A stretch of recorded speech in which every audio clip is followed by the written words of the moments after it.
मुझे तो उसमें बुशरा नज़र आ रही है और मुझे जेल नज़र आ रही है और सलाखें नज़र आ रही है। शहबाज शरीफ साहब चाहते हैं कि मियाँ साहब बड़े मियाँ साहब वापस आए अभी, क्योंकि वो लेकिन मुझे लगता है कि दो केसेस, एक तो तोशाखाना केस और एक टेरियन वाइट का केस जो है, अगर इतनी प्रॉब्लम थी तो फिर जनरल बाजवा को बंद कमरों में कि जनरल आसिम मुनीर को इमरान खान नहीं हटाया था और हंगामी तौर पर हटाया था, और वो 6 बिलियन के हीरे और वो जो जवाहरात होते हैं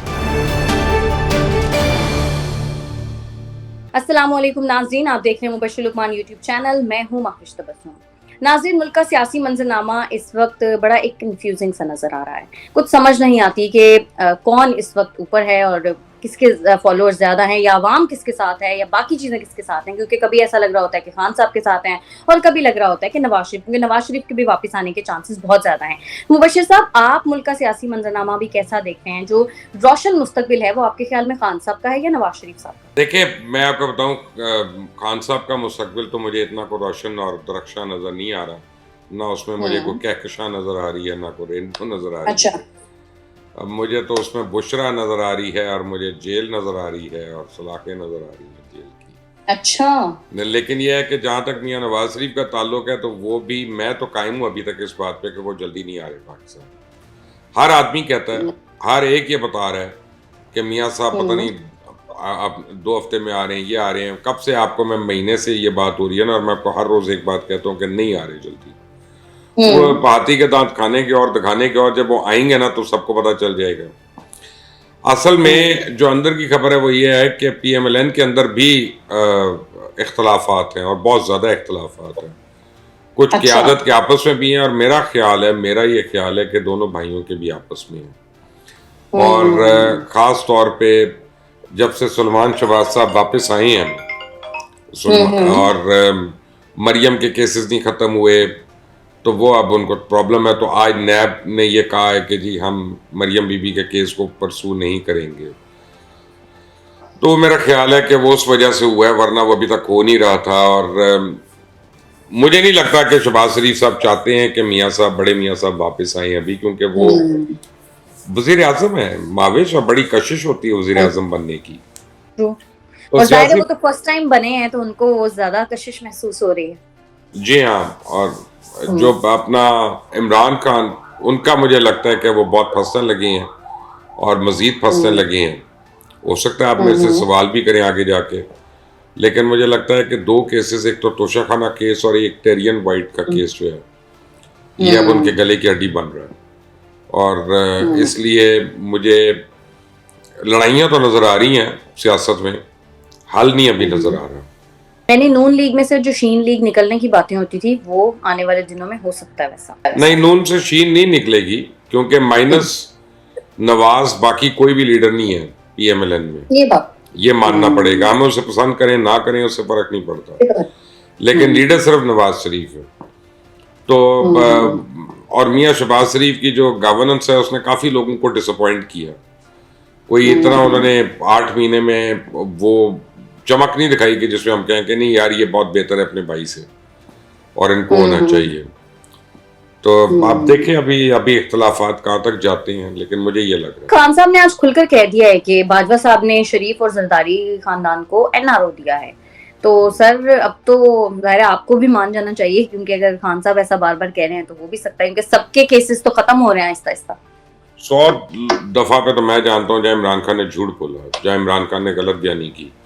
तो मैं यहाँ पे 1 मिनट यहाँ पे अब वो बात करें तो उसका कोई एविडेंस तो देना। अपनी बुरी गवर्नेंस जो है ये उसका खमियाजा जो है बाजवा के सर पे डाल रहे हैं। अपनी पॉलिटिकल स्पेस जो उन्होंने हर एक को दे दी और खुद अपनी पॉलिटिकल स्पेस लूज कर दी, उसका कसूरवारी किसी और को ठहराना चाह रहे हैं।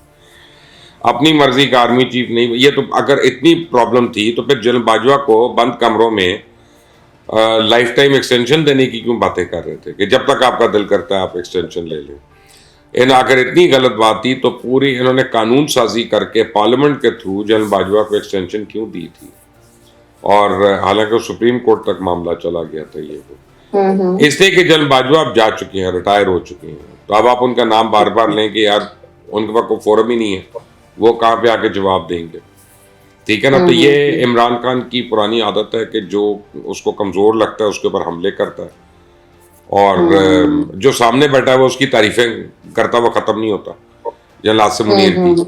और ये फैक्ट है ना कि जनरल आसिम मुनीर को इमरान खान नहीं हटाया था और हंगामी तौर पे हटाया था, हफ्ते के दिन हटाया था, वीकेंड के ऊपर, और इतवार के दिन दूसरी अपॉइंटमेंट ने चार्ज भी ले लिया आके, जबकि इतनी जल्दी ISI का चार्ज नहीं हो सकता, कोई नहीं ले सकता इतनी जल्दी, लेकिन खान को जल्दी थी। तो ये अब रहने दें अपना, इसके बाकी इसकी बातें सुन लिया करिए। आपको तो असम्बलियां तहलील करने की भी जल्दी है। आज उन्होंने तहरीक इंसाफ की सीनियर क़यादत का जो इजलास उसको चेयर किया और ये फैसला हुआ कि असम्बलियां हर सूरत तहलील होंगी। 17 दिसंबर को ऐलान किया जाएगा असम्बलियों को तहलील करने का, और आज ज़ाहिर है मोहनिस इलाही से भी खान साहब की मुलाकात होनी है। क्या लगता है आपको, काफ लीग मान जाएगी? पहले तो खान साहब मान जाए, अभी तो वो मिलेंगे, फिर उन्होंने डेट देनी है 17 तारीख को महाविश, और डेट अगले हफ्ते की है, ये अगले साल की है, 5 साल की है, ये तो अब वल्लाहुल आलम, मुझे तो नहीं पता। अभी तो डेट आएगी, फिर असेंबलियां तहलील होने की बात होगी। परवेज लाई जो है वो अपनी खुद ही चिता जला दे, अपनी चिता को आग लगा दे, अपना खुद ही असेंबली अपनी उड़ा दे, that is not going to happen. और मोहनिस इलाही जो है बड़ी चिकनी चुपड़ी बातें करेगा, अंग्रेजी बोलेगा खान साहब से। परवेज लाई साहब तो पंजाबी में बात करते हैं, वो अंग्रेजी बोलेगा, लेकिन वो नहीं मान रहे ना, उन्होंने मानना है। जिस तरह से वो स्पेंडिंग कर रहे हैं, जिस तरह से वो डेवलपमेंट बजट लगा रहे हैं गुजरात में, गुजरात को डिवीजन बनाने का ऐलान किया उन्होंने, जिस तरह से वो मंडी बहाउद्दीन में अरबों रुपया लगा रहे हैं, जहाँ मोहनिस इलाही की अगला इलेक्शन उसने वहाँ से लड़ना उस कॉन्स्टिट्यूंसी से, तो वो अभी सब कुछ लगाने से पहले वो असेंबलियाँ उड़ा देंगे, फिर इलेक्शन किस मुंह से जाएंगे। और अभी वो लॉलीपॉप ये देंगे कि जी नून लीग के 20 लोग हमें मिल गए हैं, तो अगर हम नहीं तोड़ते तो हम उनको खुश रख सकते हैं, अगले इलेक्शन में नून लीग के इतने लोग तो हम वैसे खराब कर देंगे। अभी बड़ा वक्त है महावेश, दिल्ली दूरस्त। सर, आज अयाज सादिक और आजम नजीर तारड़ साहब की मुलाकात हुई सदर आरिफ अलवी से, और उसके बाद सदर आरिफ अलवी की मुलाकात मुतवक्के है खान साहब से भी और परवेज इलाही साहब से भी समान पार्क में। क्या लगता है आपको, इन सब मुलाकातों का आखिर मकसद क्या है? बेमकसद सदर आरिफ अलवी जो उनकी हैसियत एक पोस्ट ऑफिस से ज्यादा तो नहीं है, वो सिर्फ वहां पे मुलाकात करवा सदर है वो, आप अंडर एस्टिमेट कर रहे हैं, उनके साइन से ही हर चीज होती है। मैं आपको एक बात बताता हूँ कि जो कॉन्स्टिट्यूशन है हमारा, वो मुझे पता है सदर को कितनी पावर्स देता है, और उनके पास क्या पावर है, वो दांत का कीड़ा निकाल सकते हैं और कोई काम नहीं कर सकते। और हाँ, और काम ही उनको एक आता है बहरहाल। और ये है कि ज्यादा वो इमरान खान को ये कह सकते हैं कि जी असेंबली में वापस आ जाए, आके ये करें तो वो करे वो करे। इमरान खान असेंबली में वापस जाता है तो किस मुंह से जाएगा? खैर वो तो पहले भी ऐसा कर चुका है, कई महीने बाहर रहने के बाद। देखिए तनख्वाहें ये ले ही जा रहे हैं, पार्लियामेंट लॉजेस छोड़ नहीं रहे, गाड़ियां वापस नहीं कर रहे, प्रोटोकॉल पे जो पुलिस वाले हैं वो रखे हुए हैं, लेकिन हम इस्तीफे दिए हुए जी, हम इलेक्शन दोबारा चाहते हैं। अब इस 2 नंबरी का तो माविश कोई इलाज नहीं। 6 अरब रुपए मालियत के तहफ़ से जो 3 करोड़ में बेचे गए, हमने कल के प्रोग्राम में भी इस पर बात की थी, लेकिन सर ये समझ नहीं आई ये किस मुल्क ने दिए थे तोहफे, और अगर इतने महंगे तोहफे थे तो इनको इतना सस्ता क्यों बेचा गया? देखिए 2 लोगों के नाम जहन में आते हैं, मुझे कंफर्म नहीं है, तो मैं एक अनकन्फर्म बात बता रहा हूँ। या तो MBS मोहम्मद बिन सलमान सऊदी क्राउन प्रिंस, या फिर ये कतर के बादशाह ने दिए हैं, ये दोनों दे सकते हैं, उनके पास इतनी रकम है देने को। और वो 6 बिलियन के हीरे और वो जो जवाहरात होते हैं उनकी एक रावलपिंडी के जूलर से 3 करोड़ रुपया मालियत लगवाई, और 3 करोड़ में आप समझें उसकी 20% जाके 60 लाख रुपया अदा कर दी, और वो 6 अरब रुपए के हीरे जवाहरात जो है वो हड़प हो गए। अब तो ये कोई और ऑडियो आएगी तो हमें पता चलेगा, ऑडियो तो लीक हो सकती है, किसका क्या पता किस वक्त हो सकती है।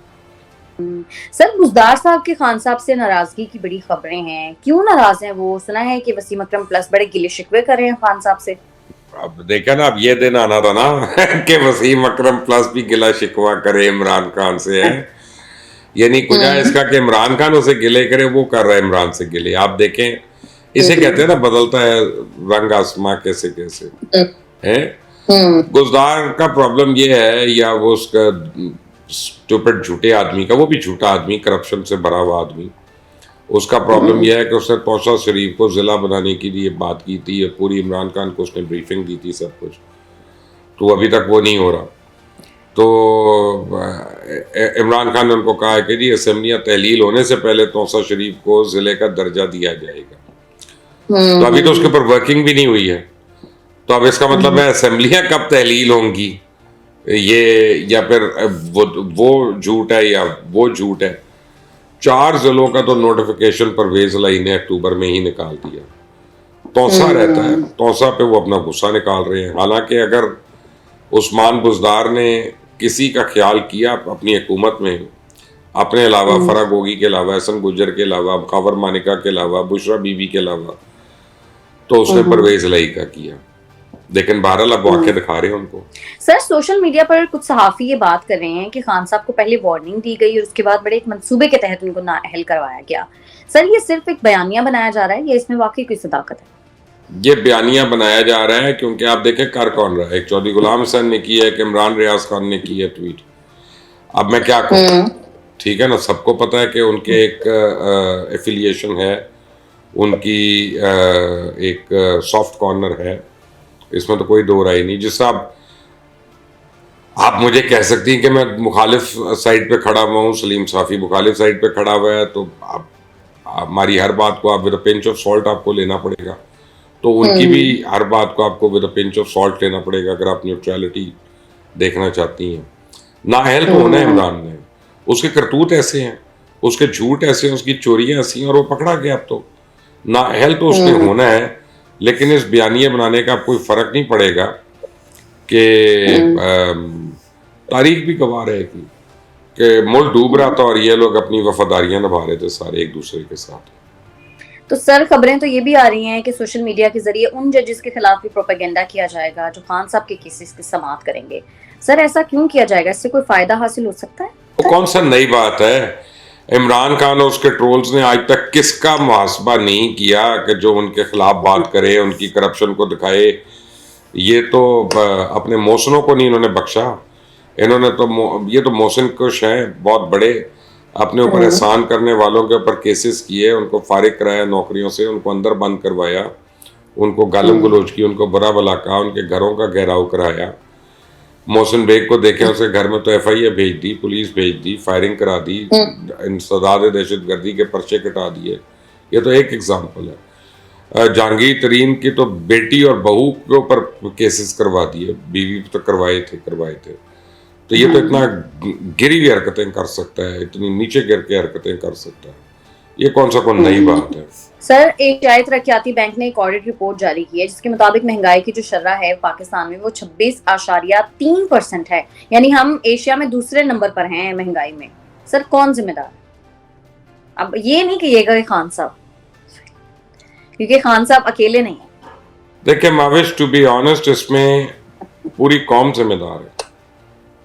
एक तो हर हुक्मरान हमारा जो आया है पिछले 30 साल में, यानी वो भी जिम्मेदार है, लेकिन कौम भी जिम्मेदार है। अब देखें लाहौर में आप इस वक्त हैं, लाहौर की 14 मंडियां, 14 मंडियों में टमाटर का रेट एक नहीं है, 14 मंडियों में गाजर का रेट एक नहीं है, 14 आपको लाहौर के कोने कोने पे चले जाएं, गोश्त का फर्क है, मुर्गी की कीमत का फर्क है। इसका मतलब है कि हम लोग भी तो जिम्मेदार हैं, हम लोग भी तो लूटने का कोई मौका नहीं जाने देते। हम लोग रोजे रखते हैं और अपने नाप तोल में 2 नंबरी करते हैं। हमारा किरदार तो ये कि हम रोजे रखते हैं और मरे हुए जानवरों की अपना अफ्तारियां बना के लोगों को खिलवा देते हैं। हम कितने केसेस पकड़े गए, टीवी पे कितने आ गए, मीडिया पे कितने आ गए। तो जैसी कौम होती है वैसे ही हुक्मरान होते हैं। आप ये देखें, ये तो कुरान कहता है। हाँ, तो ये जैसी कौम है वैसे हुक्मरान है, तो हम सारे बुरे हैं और हमारा कोई हुक्मरान हमें आज तक। अच्छा, मैं ये तो नहीं कहूँगा कि सिंसियर नहीं मिले, क्योंकि ये तो ज़रा ज्यादती हो जाएगी, हो सकता है सिंसियर हो, लेकिन डेफिनेटली उनकी एबिलिटी नहीं रही और उनकी कैपेबिलिटी नहीं रही। और हमें डबल मार पड़ी है हमारी कौम को। एक तो करप्शन की मार पड़ी है, वो तो पड़ी है, लेकिन ऊपर से इनकॉम्पिटेंस की मार भी पड़ी है कि इतने इनकॉम्पिटेंट लोग हमने एक के बाद एक देखे हैं कि जिसको खत नहीं है। अलमान अल हफीज। सर आज हिना रब्बानी खर साहिबा ने भी एक इंकशाफ किया है। वो कहती हैं कि भारत पाकिस्तान में दहशतगर्दी में मुलव्विस है और आलमी बरादरी भी भारत का एहतसाब करे। सर ये मामला कभी हल हो पाएगा? देखिए, ये सुबह को गैर मुल्की सफ़ीरों को भी भारत की दहशतगर्दी में मुलव्वस होने के बारे में अहम ब्रीफिंग दी गई। ये जॉर्ज टाउन लाहौर का वाक़या जहाँ पे ये बम ब्लास्ट हुआ था वो गाड़ी के अंदर, और तहकीकात मुकम्मल होने का वेट किया। अब वो कह रही हैं कि वाज़ेह सबूत है कि पाकिस्तान के अंदर भारत दहशतगर्दी में मुलव्वस है। जॉर्ज टाउन दहशतगर्दी मंसूबा जो था वो रॉ का था और भारत ने उसको सर अंजाम दिया। जिन दहशतगर्दों को सज़ा हुई वो तो सिर्फ फ्रंट मैन थे, असल किरदार तो भारत की रियासती आज़ादी में आज़ाद फिर रहे हैं। पाकिस्तान बहरहाल वो कह रही हैं कि इस हवाले से आवाज़ उठाता रहेगा, मुसलसल बोलता रहेगा, दुनिया को बावर कराता रहेगा। सर, फुटबॉल की बात कर लेते हैं। अर्जेंटीना तो फाइनल में पहुंच गया। अब क्या लगता है आज के मैच के बाद कौन खेलेगा अर्जेंटीना? पहली बात ये देखें, मैंने आपको कितनी पहले कहा था कि अर्जेंटीना बड़ी हॉट फेवरेट है। हाँ, जी जी जी। और कल उन्होंने क्रोएशिया का धुआं निकाल दिया पकड़ के, जिस तरह 3-0 उन्होंने किया। लेकिन हैविंग सेड दैट, क्रोएशिया बहुत अच्छी टीम है और बहुत अच्छा खेली, and they played there hearts out. ये आज जो मोरक्को और फ्रांस का फाइनल है, आपको तो दोनों टीमें अच्छा खेल रही हैं। ट्रेडिशनली अगर आप देखेंगी तो फ्रांस को एज है मोरक्को के ऊपर, क्योंकि उनका जो इस लेवल का जो एक्सपोजर है वो बहुत ज़्यादा है वर्ल्ड कप खेलने के लिए। बड़ी टेंशन होती है इस तरह का मैच खेलने। आप मैच खेलने उतरे, हम लोग अपना अगर कोई अपने दफ्तर का मैच खेल रहे हो तो 50 बंदे देख रहे हो बाहर बैठ के, तो उसकी टेंशन होती है कि ये क्या होगा, हम मजाक उड़ाएंगे, ये करेंगे, वो तो हुआ तो पूरी दुनिया आपको देख रही है और आपकी एक एक चीज जो है वो अंडर फोकस है बहुत ज्यादा। लोग कह नाक क्यों चढ़ाई, तो आँख क्यों ये की, इशारा किया, ये किया। और आप देखें ना कि इंग्लैंड और फ्रांस के उसमें कैसे पेनल्टी किक तक मिस कर दी। वो टेंशन थी, वो टेंशन थी जिसके ऊपर ये हो रहा था। लेकिन आपको मैं एक बात बताऊं कि मोरक्को के साथ दुआएं बड़ी हैं। मेरा नहीं ख्याल कि पूरे दुनिया में कोई मुसलमान है जो मोरक्को के लिए दुआ नहीं कर रहा। ऐसा ही, बिल्कुल ऐसा है। और सर कभी तो हमारा भी आपको बताऊं पूरी मुस्लिम कंट्री को मिले। आमीन आमीन। और ये भी आपको बताऊं कि मोरक्को जिस तरह की गेम खेल रहा है ना, वो बहुत ही अनप्रेडिक्टेबल है। मुझे सिर्फ जिस चीज़ की थोड़ी सी अपना उनके हवाले से वो है कि कल देखें अर्जेंटीना के 2 फॉरवर्ड्स हैं, एक नंबर 9 पे एक नंबर 10 पे, जैसे मेसी वगैरह 2 सेंटर फॉरवर्ड्स थे। उन दोनों का कॉम्बिनेशन जो था वो बड़ा किलर कॉम्बिनेशन था और उनको आप देखें कि उनको ज़्यादा वक्त वो सामने रहे और डिफेंड उन्होंने बहुत इफेक्टिवली किया। तो फ्रांस का डिफेंस बहुत अच्छा है, फ्रांस का डिफेंस बहुत अच्छा है और आई होप के मोरक्को जो है वो पेनिट्रेट तो कर लेगा। आई एम श्योर कि मोरक्को गोल तो कर लेगा कोई ना कोई, लेकिन वो फ्रांस को ना करने दें। ये उनका डिफेंस जो है वो कि अब एक यूरोपियन कंट्री के आगे कैसा डिफेंस है वो तो टाइम विल टेल, बट आज के लिए हमारी दुआएं तो मोरक्को के साथ है। और ये भी मैं आपको बताऊं कि ये मोरक्को ने, कैमरून ने, क्रोएशिया ने, इन टीम्स ने वर्ल्ड कप तो शायद जीते या ना जीते, पता नहीं कौन संडे को इसका वो बनता है वारिस। इन्होंने हम सबके दिल जीत ली अपनी गेम से। हाँ ये तो है, बिल्कुल। चलें सर, हम सबकी दुआएं तो मोरक्को के साथ हैं। इंशाल्लाह भी मैच देखेंगे तो पता चलेगा। बहुत शुक्रिया आपका मुबश्शिर लुकमान साहब आज के लिए। नाज़रीन, आज के प्रोग्राम से इतना ही है। अगर आपको वीडियो पसंद आती है तो चैनल को कर दें लाइक, सब्सक्राइब और शेयर, और अपनी कीमती राय से हमें जरूर आगाह कीजिएगा। हमें इजाजत दें। अल्लाह ने